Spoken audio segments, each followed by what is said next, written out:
नमस्कार दोस्तों। अब मैं एक नए सिरे से उत्तर लेखन की प्रक्रिया को यहाँ हम लोग डिस्कस करने का प्रयास किया जाएगा हम लोगों द्वारा। तो उत्तर लेखन की जहाँ तक बात है तो उत्तर लेखन एक तो यूपीएससी हो गया और दूसरा स्टेट पीसीएस। ठीक है, इन दोनों आयोगों द्वारा जो मेंस की आंसर राइटिंग है, जो मुख्य परीक्षा है, उस मुख्य परीक्षा के अंतर्गत जो हमें आंसर राइटिंग करनी है उसके विषय में हम जानने का प्रयास करेंगे। और इसके अंतर्गत हम ये सीखने का प्रयास करेंगे कि जो आंसर राइटिंग हो उसमें आंसर राइटिंग मुख्यतः हमें क्या करना है, तीन तरीके से हमें आंसर राइटिंग उत्तर लेखन का अभ्यास होना चाहिए, चाहे स्टेट पीसीएस हो या यूपीएससी हो। हमें तीन स्तरीय उत्तर देने का के लिए हमें तत्पर रहना चाहिए। प्रथम तो जो बात है वो अमूमन अधिकांश तौर पर निबंध आ जाता है उसमें, निबंध। और जब दूसरा सेक्शन की अगर बात करेंगे तो वो सामान्य अध्ययन होगा, सामान्य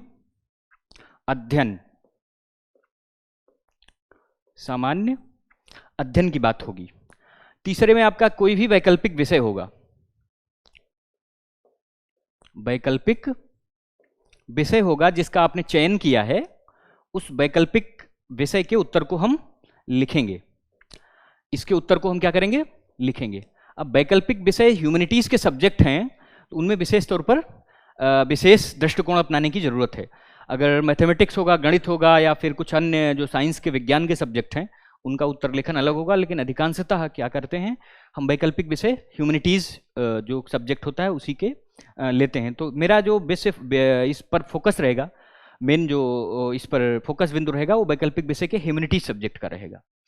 तो इसके अंतर्गत हम लोगों ने जान लिया कि निबंध का जो लेखन होगा वो 750 वर्ड्स का और 1250 वर्ड्स का, इधर यूपीएससी हो गया, ये स्टेट पीसीएस हो गया। अब इसमें जाहिर सी बात है कि सामान्य अध्ययन और वैकल्पिक विषय से भिन्न दृष्टि इसमें अपनानी पड़ेगी, दृष्टिकोण अपनाना पड़ेगा। निबंध का अर्थ ही है, ठीक है, बंधन रहित, लेकिन उस तरीके का बंधन नहीं। आप एक शब्द सीमा के अंदर विभिन्न विचार को प्रस्तुत करेंगे, ठीक है, विभिन्न दृष्टिकोण को और पर्सपेक्टिव को आप यहाँ प्रस्तुत करेंगे। प्रस्तुतिकरण का आप का होगा यहाँ पर, उसकी लयबद्धता चेक की जाएगी, प्रवाहमयता चेक की जाएगी, आपका दृष्टिकोण या विचारों की गहराई को यहाँ का प्रस्तुतिकरण कैसे करते हैं इसको भी चेक किया जाएगा। आपका निर्णय निर्माण और आपके व्यक्तित्व का विकास किस स्तर तक हुआ है, यह निबंध की जांच, इन सारे चीजों की जांच। निबंध तो कहने का एक मान लीजिए सिंपल सा 750 या 1250 शब्द की सीमा के अंदर आपको उत्तर लिखना है, लेकिन इसके जो कई और पक्ष हैं जुड़े हुए इससे, ठीक है, आपका मनोवैज्ञानिक स्तर की भी यहाँ जांच हो जाएगी, आपका झुकाव टेंडेंसी किस तरफ है इसकी भी जांच यहाँ होती है। तो निबंध लेखन करते समय हमें विभिन्न इन सब छोटे छोटे बिंदुओं को भी ध्यान में रख करके ही हमें क्या करनी चाहिए, इस विषय से हमें तैयारी करनी चाहिए। तो इसका दृष्टिकोण आप समझ में आ गया होगा कि सामान्य अध्ययन और वैकल्पिक विषय से भिन्न है, ठीक है। तो इसके लिए हम अलग अप्रोच अप्लाई करेंगे, दृष्टिकोण जो है यहाँ पर अलग तरीका अलग अपनाएंगे निबंध का। दूसरे जो बिंदु है, दूसरा जो पॉइंट है वो सामान्य अध्ययन है। इस पर हम अगर चर्चा करेंगे तो सामान्य अध्ययन के जो उत्तर है, प्रश्न का उत्तर लिखने जो आता है 150 और 250 या 100 और 150, ये इस तरीके से 125 वर्ड जो भी है, इन सारे शब्दों की सीमा के अंतर्गत आपके विचार को जानने का प्रयास किया जाएगा। आपके उत्तर लेखन की शैली या उत्तर लेखन की गुणवत्ता, उत्तर लेखन का ढंग की पहचान यहाँ पर होगी। आप कितना तर्कसंगत रूप से, कितना सटीक रूप से प्रस्तुतिकरण कर पाते हैं वहाँ उत्तर लेखन में, अपनी अभ्यास पुस्तिका, वहाँ पर उत्तर पुस्तिका में, इन सब चीज़ों की यहाँ पर, और उसकी गुणवत्ता क्या रहती है, उसका प्रेजेंटेशन क्या रहता है, ठीक है, उसमें जो है आप प्रस्तुतिकरण किस आकर्षक ढंग से करते हैं, क्या क्या आपका तरीका रहता है, इन सब सारी चीज़ों का, और कितना आप प्रश्न के उत्तर के नज़दीक पहुंच रहे हैं और कितना अच्छा उसको प्रस्तुत कर पा रहे हैं, इन सब सारी चीज़ों की जानकारी हमें के विषय में आपकी जांच और परख सामान्य अध्ययन के प्रश्न पत्र में होगी। अब तीसरे स्तर पर अगर हम चर्चा करें तो वैकल्पिक विषय आता है। ह्यूमैनिटीज के सब्जेक्ट में मानविकी के सब्जेक्ट में मुख्यतः होता क्या है कि इसमें मार्क्स कम आते हैं। वैकल्पिक कम आने का एक तो सामान्य सा जो कारण है वो समझ में आता है कि इसमें जो दृष्टिकोण की व्यापकता है, गहराई है, ठीक है, वो तो रहती ही है। और इसमें जो विषय निष्ठता होती है ना, ये अक्सर जो साइंस के सब्जेक्ट हैं, विज्ञान के वर्ग के, संकाय के, उनसे कुछ अलग कर देती है। तो यहाँ पर विषय निष्ठता सब अलग अलग लोगों का उस विषय के प्रति, उस प्रश्न के प्रति जो अप्रोच रहेगा, दृष्टिकोण रहेगा, तो भिन्न रहेगा ही, जाहिर सी बात है। और इसमें कुछ अपना एक उस गुणवत्ता का स्तर भी जो है भिन्न भिन्न रहेगा, भिन्न भिन्न तरीके अप्रोच रहेंगे, सोर्सेस भी भिन्न भिन्न रहेंगे, ठीक है। उदाहरण का प्रस्तुत करेंगे उसकी भी इसमें भिन्नता रहेगी, और अन्य जो सोर्सेज हैं, ठीक है, और तमाम तरीके जो है इधर उधर से जो हम लोग कलेक्ट करते हैं, उसका कलेक्शन भी भिन्न रहता है, ठीक है, आपका अप्रोच भी भिन्न रहता है। तो इन सब सारी चीज़ों के लिए वैकल्पिक विषय में प्रश्न अच्छे नंबर, बहुत अच्छे नंबर भी आते हैं, ठीक है, थोड़ा कम नंबर, एवरेज नंबर भी मिलता है।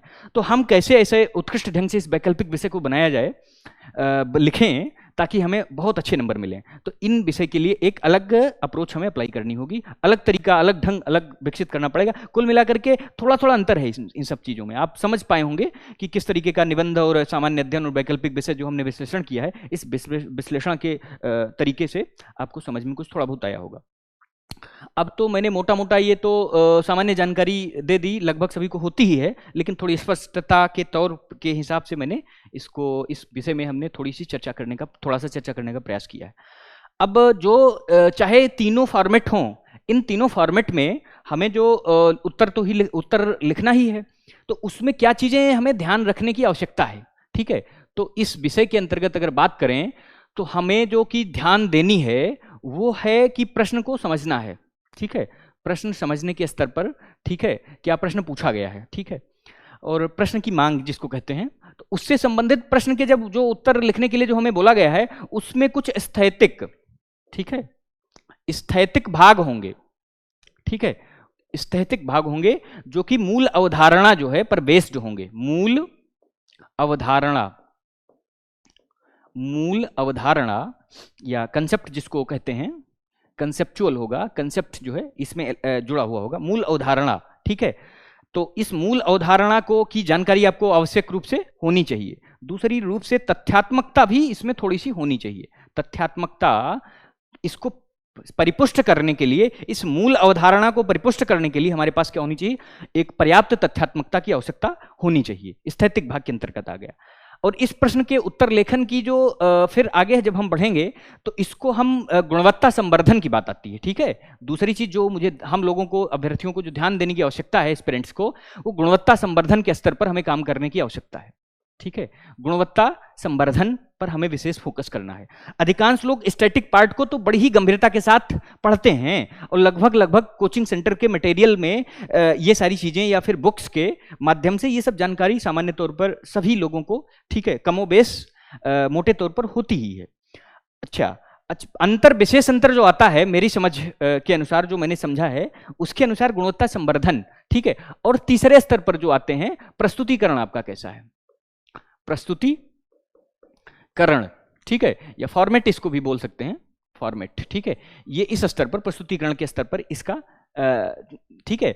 और एक सुलेख तो एक थोड़ी सी भूमिका हल्की फुल्की निभाती है। अब सुलेख को स्पष्ट और परिस्पष्ट होना चाहिए, स्पष्ट और परिस्पष्ट, ठीक है। हमारा सुलेख की स्तर पर हमें ध्यान देने की आवश्यकता है थोड़ा सा। आप ऐसा लिखिए, स्पष्ट लिखिए, परिस्पष्ट लिखिए, साफ सुथरा लिखिए, पठनीय लिखिए, ठीक है, थोड़ा पठनीय हो, ठीक है, कि पढ़ने में आ जाए, क्योंकि जो हमारे विशेषज्ञ जो कॉपी चेक करेंगे तो उसमें उनका स्तर मतलब उच्च आयु के रहेंगे, वरिष्ठ रहेंगे, तो उनको दिक्कतें ना आए समझने के स्तर पर। तो हमें पठनीय होना चाहिए, परिस्पष्ट, स्पष्ट होनी चाहिए, बस इतना। बहुत ही ज़्यादा लेखन का रोल नहीं है आपका। अगर गुणवत्ता है आपके उत्तरों में, ठीक है, तो ये पठनीय हो तो चल जाएगा, आपके उत्तर अंक आएंगे। अगर बहुत ज़्यादा अच्छा सुलेख होगा तो निश्चित तौर पर वो जो है आपको प्रभावित, हर परीक्षक को प्रभावित करता है, ठीक है। तो दृष्टिकोण के उसके परिवर्तन के स्तर पर ये जरूर काम आएगी, ठीक है। अब अगर हम चौथे स्तर की बात करें, यहां मैं लिख रहा हूं, ठीक है, उसके सामने आप उसको फोल्ड करके समझने का प्रयास कीजिएगा। चौथा आया कि उसमें हम जो आजकल कह लीजिए डायग्राम, ठीक है, ठीक है, या फिर आप फ्लो चार्ट बोल सकते हैं, फ्लो चार्ट, ठीक है। या आप इसको इस तरीके से कही लीजिए, आप इन सारी चीजों को एक मूल शब्द जिसको साज सज्जा, ठीक है, जो साज सज्जा होती है, ठीक है, लेखन साज सज्जा, ठीक है, लेखन साज सज्जा, ये लेखन साज सज्जा जो होनी चाहिए, ठीक है, वो उसको आप कैसे प्रस्तुत करते हैं, ठीक है।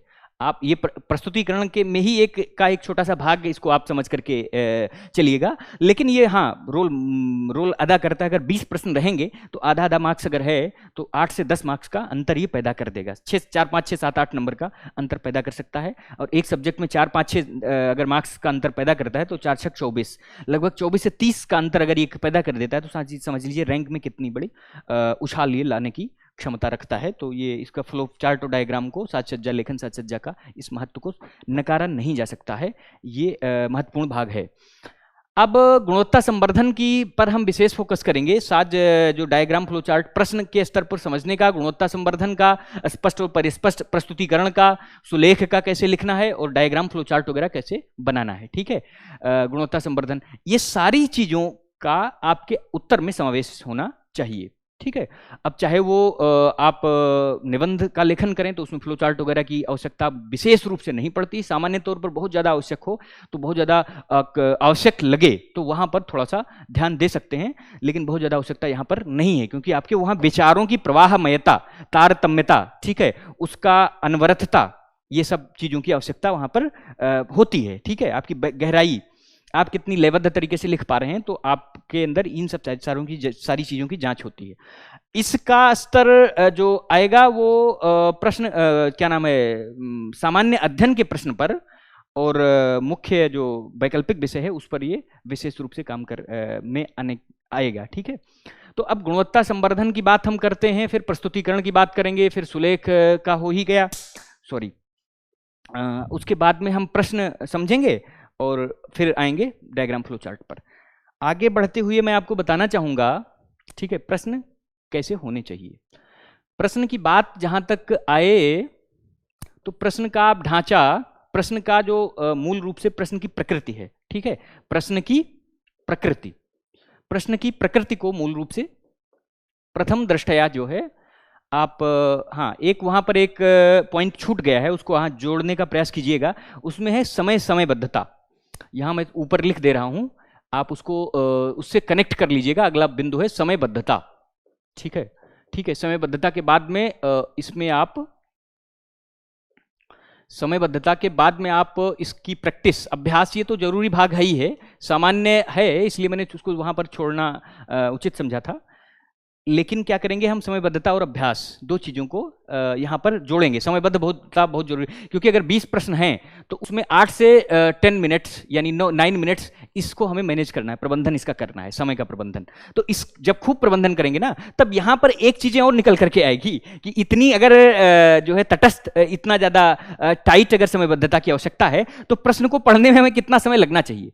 अगर बड़ा प्रश्न है तो ज्यादा समय, उसके लिए मुझे समझ कहती है 30 से लेकर 50 सेकंड तक, इसको सेकंड, मिनट नहीं, सेकंड, इतने सेकंड के अंदर आप अपनी बौद्धिक क्षमता को, मानसिक वृत्ति को इतना तीव्र करिए, ठीक है, कि 30 से 50 सेकंड के अंदर आप प्रश्न को पढ़ें और पढ़ने के साथ साथ क्या करें, उसको समझ में भी आए और समझ करके सारे फैक्ट एक बार रिकॉल हो जाएं, उपस्थित हो जाएं वहां पर, और उपस्थित करके उत्तर लिखने की स्थिति में रहें। जब अभ्यास आपका रहेगा तो सोचने के स्तर पर और लिखने के स्तर पर दोनों में टाइम जो गैप होगा बहुत ही मिनिमम होगा। जब मिनिमम होगा तो आप ये समय यहां पर ये नहीं लगाएंगे कि मैं क्या सोच रहा हूं, क्या लिखना है। समय का प्रबंधन, कुप्रबंधन इसी से जो है जाहिर हो जाता है कि हम क्या करते हैं, अमूमन 15 से 20 मिनट में प्रश्न लिखते हैं, पहले सोचते हैं फिर लिखते हैं, फिर सोचने का प्रोसेस बहुत लेट होता है, तो लिखने का जाहिर सी बात है उसकी स्पीड भी कम रहेगी, ठीक है। जब स्पीड कम रहेगी इसमें बीच में अंतर आ जाएगा और इसी में उलझन में क्या होगा, आप 12-13 मिनट लगा देंगे, 10 मिनट, और अंतिम इसका परिणाम क्या होगा, इसका सुपरिणाम तो होगा नहीं, दुष्परिणाम होगा कि आपके 1-2-3 प्रश्न हर प्रश्न पत्र में छूटेंगे। तो इन सब चीजों से अगर हमें बचना है तो हमें समय प्रबंधन बहुत आवश्यक है। 8-9 मिनट जो मुझे जो हम लोगों को लगना है, उसको क्या करेंगे हम, उसको करेंगे कि 30 से 50 सेकंड के अंदर ना 1 मिनट तक जाहिर से इससे ज़्यादा नहीं लगना है, क्योंकि ओवरऑल 20 प्रश्न में 20 मिनट लगेंगे, और 180 मिनट में से अगर 160 मिनट आपको लिखने को मिला तो आप यहाँ थोड़ा सा दिक्कत खड़ी हो जाएगी। तो 5 मिनट आप बचा सकते हैं उधर, और बचा करके फिर एक प्रश्न को और की बढ़ोतरी कर सकते हैं। अच्छा, एक और यहाँ आवश्यक भाग इसमें है, वो बताना चाहूँगा। आप प्रश्न को उत्तर लिखने के क्रम में आप क्या करिएगा, ठीक है, लालच नहीं करना है हमको। लालच क्या करना है, जैसे 20 प्रश्न आए तो उस 20 प्रश्नों को, उसमें से अगर 4 से 5 प्रश्न ऐसे आ गए जो कि प्रैक्टिस खूब किया गया है, आपके जो भी टेस्ट सीरीज ज्वाइन किया है या रूम पर हम प्रैक्टिस कर रहे हैं, तो उसमें 4-5 प्रश्न ऐसे आ गए खूब धुआंधार तरीके से आपको आ गए, उसमें खूब फैक्ट याद आ रहे हैं, ठीक है, उसमें कई तथ्य रिपोर्टों के, ठीक है, एनजीओज के जो डेटा हैं या गवर्नमेंट मंत्रालयों के डेटा हैं, ठीक है, इंटरनेशनल डेटा हैं, यानी कि तमाम तरीके से अन्य फैक्ट आपके पास पता है। अब उसको जोड़ने का प्रयास कर रहे हैं, आपके पास उसको उसकी अवधारणा भी स्पष्ट है, तो उसमें बहुत सारे पॉइंट जोड़ने का प्रयास करेंगे। ये जो है थोड़ा अच्छा ढंग नहीं है। जाहिर सी बात है, आप 4-5 को बहुत अच्छे तरीके से समय लगा करके 12 से 14 मिनट लगा देंगे तो क्या होगा कि यहां से 4 मिनट आप खींच ले गए, 4 पंचे 20 मिनट यहां लेकर के, यानी कि 3 प्रश्न जो और लिखने आपको हैं, इस 3 मिनट में, 20 मिनट में आप 3 प्रश्न और लिख सकते थे, उत्तर और लिख सकते थे, उसको आप खा करके और इसको यहां कर रहे हैं। ज्यादा से ज्यादा आपको 1 से 1.5 नंबर, यानी 3 से 5 नंबर आपको एक्स्ट्रा इधर मिल गए, और इधर 3 प्रश्न जो आप छोड़ रहे हैं ना, इन 3 प्रश्नों में से आपको मिलने की संभावना 15 नंबर है, 15 से 18 नंबर। तो भाई 15-18 को सेक्रीफाइस करके आप 3 नंबर की तरफ क्यों टर्न कर रहे हैं? इसकी अमूमन ये गलती एक सिंसियर अभ्यर्थी तो नहीं करता है, लेकिन जो पहली बार मेंस या मेंस में से पहले प्रैक्टिस नहीं किया है, उस स्तर के लोग जो है, उस स्तर के अभ्यर्थी ज्यादातर इस तरीके की समस्या से ग्रस्त होते हैं, ऐसा पाया गया है। ठीक है, तो हमें ये गलती दोहरानी नहीं है। ये छोटी चीज है लेकिन बताना आवश्यक समझ रहा हूं। तो ये 3 से 5 मिनट का, आप इसके लालच के चक्कर में नहीं पड़ना। हमें सारे प्रश्न जो कम आते हैं या ज्यादा अच्छे से आते हैं या नहीं आते हैं या थोड़ा बहुत आते हैं, ऐसा तो नहीं होगा नहीं आते हैं, थोड़ा बहुत जरूर, क्योंकि इस पैटर्न में हम लोग इतना पढ़ लेते हैं अभ्यर्थीगण कि उनको कुछ ना कुछ उसके जो है उस विषय के प्रति हमारी जानकारी रहती है थोड़ी बहुत। ठीक है, तो अब घबराना नहीं है। जिसके विषय में थोड़ी बहुत जानकारी है तो प्रश्न के जो है प्रश्न जो पूछा गया है उसके करीब हम लाने का प्रयास करेंगे। हाँ ठीक है, बहुत सटीकता के साथ हम नहीं लिख पाएंगे, लेकिन हाँ हमें क्या काम करना है, अनावश्यक बातों को नहीं लिखनी है कि उससे चीज कुछ भी आई उस विषय से संबंधित तो सब भर दिए, ऐसा नहीं करना है। लेकिन हाँ जो जरूरी बिंदु जो आवश्यक लगते हैं उसको छोड़ना नहीं, प्रश्न पत्र को समय प्रबंधन करते हुए उसको लिख देना है। ये प्रयास हमें करना पड़ेगा। ठीक है, तो ये गलती नहीं दोहरानी है। सारे प्रश्न को 20 प्रश्न आएंगे, समान रूप से आप समय का प्रबंधन करते हो, समान समय दीजिएगा और 9 मिनट उस समय सीमा के अंदर लिखने का प्रयास कीजिएगा। अभ्यास होगा तो ये सब ठीक ढंग से चलेगा। अब उत्तर, ये सारी चीजें मोटे मोटे तौर पर मैंने समय प्रबंधन का मैंने बता दिया कितना जरूरी भाग है। ठीक है, 3-4 प्रश्न छूटा तो उससे आपके 20-25 उधर कम हो गए। सारे प्रश्न पत्र में अगर यही दशा रही तो 30 से 40-50 नंबर अगर कम हो गए तो हिंदी माध्यम के लिए तो थोड़ी समस्या खड़ी हो जाएगी। तो इन सब चीज़ों की गंभीरता को हमें समझना होगा।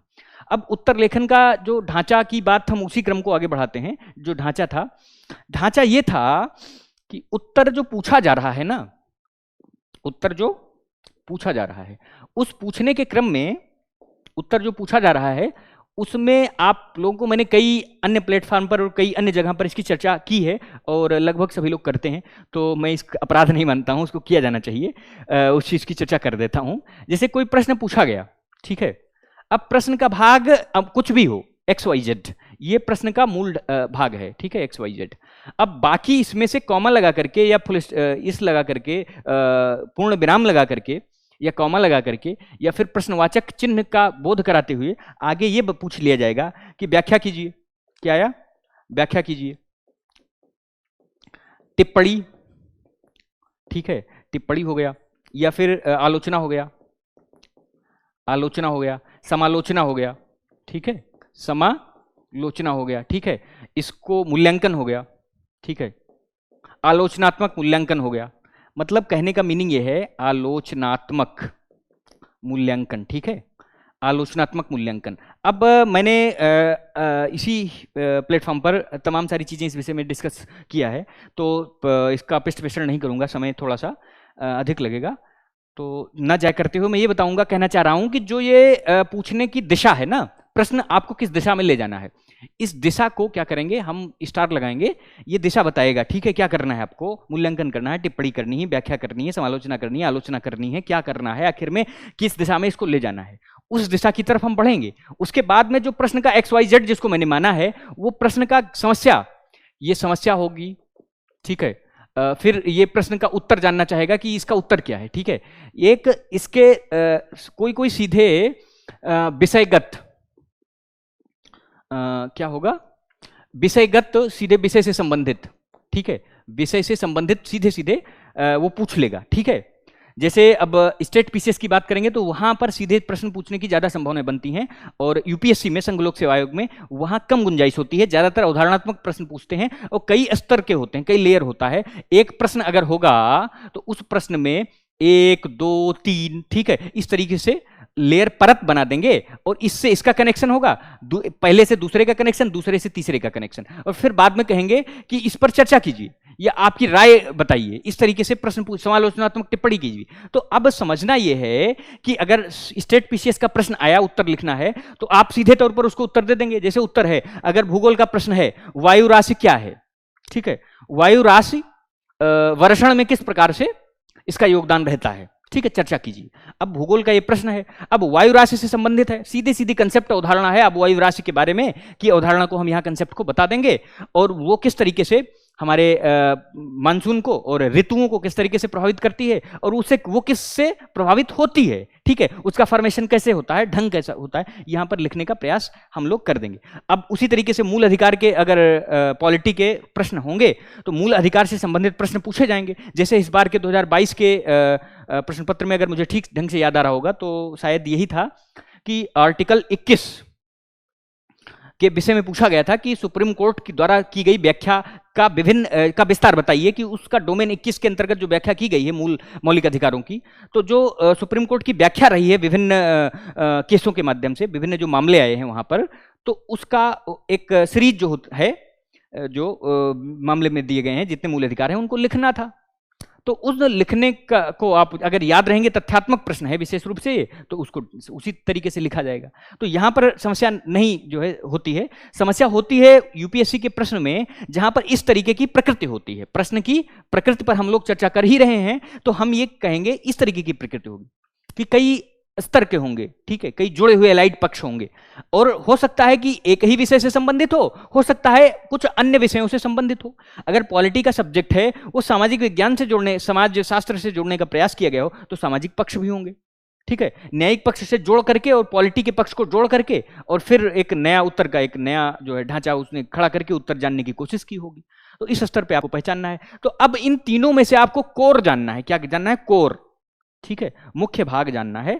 आप कोर पहचानिए कि इन तीनों में मुख्य, अभी हम इसकी एक उदाहरण लेंगे तो और स्पष्ट हो जाएगा, ठीक है, कि हाँ मैं क्या कह रहा हूं। अभी मैं ऊपरी सतही तौर पर समझाने का प्रयास कर रहा हूं। तो कोर जानने का प्रयास कीजिएगा कि ये कोर क्या पूछना चाह रहा है, और उस कोर को के लिए जो ये, जैसे दूसरा एक कोर है, मैंने मान लिया तीसरा कोर है, तो ये पहला और दूसरा क्या है, इसका सहयोगी भाग है।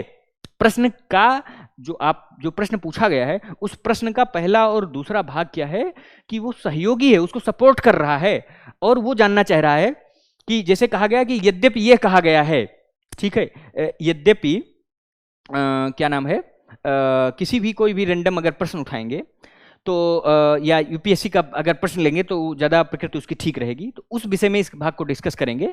तो अगर ये तीसरा पक्ष अगर ले लिया जाए तो पहले और दूसरे पक्ष इसको सपोर्ट करेंगे। इस विषय पर कम फोकस करना है। तीसरे विषय में जो मूल निहितार्थ पूछने का प्रयास कर रहा है उसको हम क्या करेंगे, इस पर हम इसका उत्तर देने में ज्यादा शब्द लगाएंगे और ज्यादा श्रम लगाएंगे, ज्यादा मेहनत करेंगे, ज्यादा तथ्य लिखेंगे, ज्यादा उसमें गुणवत्ता संवर्धन उस विषय में करेंगे, और पहले और दूसरे भाग की सिर्फ परिचयात्मक जो है अभिव्यक्तिकरण करेंगे, परिचयात्मक प्रस्तुतिकरण यहां पर करेंगे। नहीं तो पता चला तीसरा खंड को आपने कम महत्व दिया और पहले और दूसरे खंड पर सारी चर्चा वहीं खत्म कर दी। पूछा कुछ दूसरा है और लिख करके चले गए कहीं दूसरा। अंक बिल्कुल नहीं आएंगे। अगर 15 अंक के हैं तो 1 से 2 अंक होते हैं आपके, क्योंकि 3 जिसकी चर्चा उसने मूल रूप से जानने का प्रयास किया है आपसे, वो तो आपने लिखा ही नहीं। तो जाहिर सी बात है ऐसी गलती को हमें नहीं करना है, और हमें प्रश्न की प्रकृति को ठीक ढंग से समझना है, और तब उत्तर का ढांचा आप तैयार करेंगे कि इसमें कैसे लिखना है। ये दूसरे अगले स्तर की बात होती है। तो ये प्रश्न की प्रकृति हमने समझाने का प्रयास किया यूपीएससी और यूपी या स्टेट पीएससी के, संघ लोक सेवा आयोग और विभिन्न राज्य लोक सेवा आयोग के जो प्रश्न पूछने के जो उत्तर जहां पर लिखना है उसके बारे में हमने चर्चा की। अब आते हैं कि प्रश्न का ढांचा के आगे बढ़ाते हुए इसका ढांचा कैसे होना चाहिए। जब हम ठीक ढंग से समझ लिए हैं, समझने के बाद ढांचा कैसा होना चाहिए। ढांचे में 3 खंड 3 भाग होते ही हैं, पता ही होगा, ठीक है। इस पर कई बार चर्चा भी हुई है और सभी लोग जानते भी हैं। थोड़ा बहुत जो है उत्तर आपने लिखा भी होगा प्रारंभिक स्तर पर, और माध्यमिक स्तर पर आपने लिखा ही होगा, उच्च स्तर पे कुछ लोग होंगे। तो मैं यहाँ पर ये बताने का प्रयास कर रहा हूँ, भूमिका लिखते हैं, ठीक है, भूमिका लिखी जाती है, सामान्य सी बात है। उसके बाद में एक मुख्य भाग होता है, बॉडी जिसको बोलते हैं, मुख्य भाग उत्तर का बॉडी, और लास्ट में हम कंक्लूड कर देते हैं, कंक्लूड इसको कर देते हैं, उत्तर का समेकन कर देते हैं, लास्ट में कंक्लूड कर देते हैं। ये जो 3 जो मुख्य ढांचा है ये तो होना ही चाहिए, होना ही चाहिए हर उत्तर में, लगभग होना ही चाहिए। और यही क्रम जो है निबंध में भी होना चाहिए, निबंध का ढांचा भी ऐसे ही होना चाहिए, सामान्य अध्ययन का के लिए तो जरूरी ही है, और तीसरी बात वैकल्पिक विषय में भी यही अप्रोच लगेगा, ठीक है। ये भूमिका, मुख्य भाग और कंक्लूजन। अब इससे आगे हम अगर बढ़ें तो फिर समस्या, फिर इस विषय में चर्चा करनी आवश्यक हो जाती है कि भूमिका को किस प्रकार लिखा जाए, उसके बाद फिर मुख्य भाग पर को कैसे लिखा जाए, कंक्लूजन को कैसे लिखा जाए। इस विषय में अलग अलग ढंग से हम लोग समझते हुए चलेंगे, और फिर हम लास्ट तक जो है उसको पहुंचेंगे कैसे लिखा जाए। अंतिम रूप से फाइनली उत्तर का संपूर्णीकरण कैसे हो, पूरी तरीके से उत्तर कैसे संपूर्ण हो। भूमिका की बात आती है तो भूमिका जाहिर सी बात है कि सबसे पहले आप किसी घर में जाएंगे तो सबसे घर का दरवाजा ही देखा जाएगा, उसी से स्पष्ट हो जाएगा कि अंदर की स्थिति कैसी है, रुचि भी बढ़ेगी इसकी। तो भूमिका सबसे पहले आकर्षक होनी चाहिए। आकर्षक, मैंने उसको वहाँ पर थोड़ा सा उपमा का सहारा लिया था समझाने के लिए, अच्छे रूप से समझ में आ जाए। भूमिका को आकर्षक लिखना है, ठीक है, और प्रश्न संगत लिखना है, ठीक है, प्रश्न संगत लिखना है, ठीक है, और तार्किक लिखना है, असंगत नहीं लिखना है, ठीक है, असंगत नहीं लिखना है। यहां पर मैंने असंगत ब्रैकेट में इसलिए लिख लिया, ये प्रश्न संगत में ही आ जाता है कि असंगत नहीं, लेकिन हमने इस पर इसलिए जरूरी समझा कि असंगत बिल्कुल नहीं होना चाहिए। भूमिका में अधिकांश क्या होता है, भूमिका में कुछ अलग लिख देते हैं, जो प्रश्न पूछा जाता है उससे संबंध ही नहीं रहता है, और जब मुख्य भाग में जब घुसते हैं, अंदर पढ़ने का प्रयास किया जाता है परीक्षक द्वारा, तो उत्तर कुछ दूसरा ही मिलता है। तो हम क्या करेंगे, भूमिका को आकर्षक बनाएंगे, ठीक है, और प्रश्न संगत लिखेंगे, जो उत्तर में कहा गया है वही, तार्किक लिखेंगे। ये तो 3 मुख्य बिंदु हो गए मोटे तौर पर। लेकिन भूमिका की शुरुआत कहां से की जाए, ये समस्या आती है। भूमिका की शुरुआत, भूमिका की शुरुआत कहां से की जाए, ठीक है, भूमिका की शुरुआत कैसे। अब यहां थोड़ा सा आपको याद दिलाना चाहूंगा कि निबंध की भूमिका विशेष होगी, क्योंकि आप जानते हैं कि 1250 और 750 शब्दों की सीमा अलग होगी। तो शब्द की सीमा के अनुसार हम भूमिका को लिखने का प्रयास करेंगे।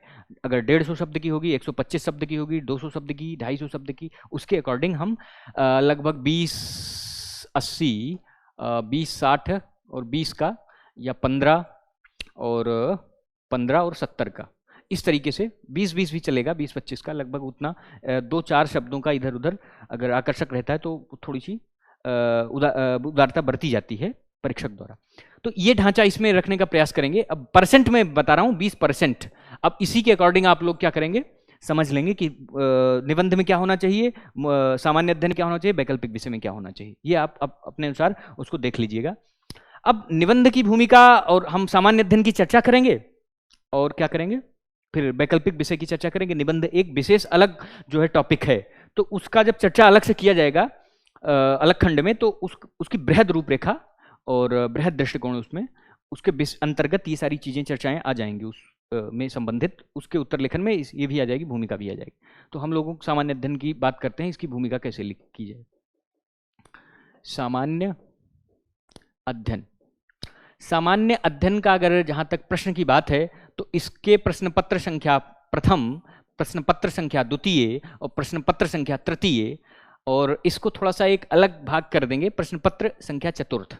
ये चतुर्थ जो होती है वो एथिक्स का पार्ट है, ठीक है। तो एथिक्स का ढंग क्या होना चाहिए, हमें अलग एक दृष्टिकोण अपनाना है। तो इसको अगर हम सेग्रीगेट करेंगे, अलग से चर्चा अगर करेंगे, क्योंकि इसमें केस स्टडीज आएंगी, और कुछ बेसिक उत्तर लिखना होगा, बेसिक प्रश्न, तो उसमें कुछ विशेष दृष्टिकोण अपनाए। हम 3 की, ये फर्स्ट, सेकंड और थर्ड प्रश्न पत्र की बात करते हैं। तो इसके प्रश्न पत्र के क्रम में हमें याद रखना होगा कि भूमिका कैसे लिखी जाए। भूमिका, हम प्रश्न को अच्छी तरीके से अगर हम उसकी रीडिंग कर लिए, पढ़ लिए, तो हमें जो अभी चर्चा में हम लोग कर रहे थे कोर पार्ट है, उस कोर पार्ट को पकड़िए, उसके सहयोगी जो खंड हैं या उस पर जो आधारित उस कोर को सपोर्ट करने वाले या कोर से संबंधित उसको और स्पष्ट करने वाले जो बिंदु होंगे ना, तो हमें क्या काम करना है भूमिका में, उसके बहुत सारे तरीके हैं। भूमिका लिखने के बहुत सारी विधियां हैं, बहुत सारी तरीका हैं, और ये डायनेमिक भूमिका रखने की का प्रयास किया जाना चाहिए। और 20 प्रश्न हैं तो उसमें से सपाट नहीं लिखना चाहिए कि हर प्रश्न की भूमिका का जो ढांचा हो एक ही तरीके का हो, ऐसा करना गलत होगा, ठीक है। तो जितने तरीके के हो, प्रश्न की प्रकृति जो हो और अलग अलग विविधता जो है, इसमें रखने का प्रयास किया जाना चाहिए। अब भूमिका को, जैसे मैंने बताया कोर है, तो कोर को लेकर के ना, उससे लेकर के उससे शुरुआत कर सकते हैं। कोर जो पूछा गया, मुख्य भाग जिसकी चर्चा करनी है, उसका संक्षिप्त चर्चा उसके विषय में। अब संक्षिप्त कैसे करेंगे, उसकी परिभाषा भी लिख सकते हैं, ठीक है, परिभाषा हो जाएगा उसको, और जैसे परिभाषा लिख देंगे और उसके बाद में उसकी चर्चा थोड़ी सी कर देंगे, ठीक है। चर्चा करनी है जो मुख्य है, ठीक है, गंभीरता जो उसकी है, उस गंभीरता की चर्चा हम कर देंगे, ठीक है। और इसके बाद में क्या काम करेंगे, उसमें कुछ संक्षिप्त तथ्यात्मक परिपुष्टता लाएंगे, परिपुष्टता ला देंगे, ठीक है, उसमें हल्का सा झलक दिखा देंगे। ये एक तरीका हो गया। और दूसरा तरीका यह है कि हम संक्षेप में क्या कर देंगे, संक्षेप में जो उत्तर लिखने जा रहे हैं उसका जो है क्या करेंगे, विवरण दे देंगे। विवरण हमें देना है, ध्यान रखना, विवरण तो मुख्य भाग में दिया जाता है, लेकिन उस विवरण की जो संक्षेपिका है ना, विवरण की संक्षेपिका है ना, उस विवरण जो मुख्य भाग में लिखने वाले हैं उसकी संक्षेपिका का हम प्रस्तुतिकरण कर देंगे। ये दूसरा तरीका हो गया। तीसरा तरीका अगर हम बात करें, फिर आगे बढ़ेंगे, उसको जोड़ते हुए उत्तर को उसमें कनेक्ट करेंगे। कनेक्टिविटी नहीं हो पाती है तो पूरी उत्तर जो है गड़बड़ हो जाएगा, तो कनेक्टिविटी जरूरी प्रश्न से। ये सारे ये सब करते हुए चलने के क्रम में फिर दूसरी चीज आती है कि कोई चीज अस्पष्ट है, ठीक है, अस्पष्ट है, तो हम क्या करेंगे, उसको स्पष्ट कर देंगे, ठीक है। जो प्रश्न में कहा गया उसको स्पष्ट कर देंगे, तो फिर वहां से भूमिका निकलेगी आपकी। तीसरा जो है क्या है, कोई हम आश्चर्यजनक तथ्य रख करके, आंकड़े रख करके ना, और उस प्रश्न को, उस तथ्य से उस प्रश्न को जोड़ते हुए फिर भूमिका बना देंगे, और फिर उससे मन में जिज्ञासा बढ़ेगी परीक्षक के कि मुख्य भाग में क्या लिखा गया। ध्यान रहे, अगर ये ऐसा करने के क्रम में हमें ध्यान रखना होगा कि जो हम उत्तर लिख रहे हैं आगे, उसमें वाकई में जितनी आकर्षक आपने जनक तथ्यात्मकता रखी है, वही तथ्यात्मकता जो है आगे उसके अनुरूप ही उत्तर का मुख्य भाग होना चाहिए। ये चीजें ध्यान रखना चाहिए स्पष्ट परिस्पष्ट के तौर पर। चौथे स्तर पर हम क्या करने चाहेंगे, विभिन्न रिपोर्ट, ठीक है, या फिर कमेटी, ठीक है, या फिर कमीशन, ठीक है, फिर इंटरनेशनल ऑर्गेनाइजेशन,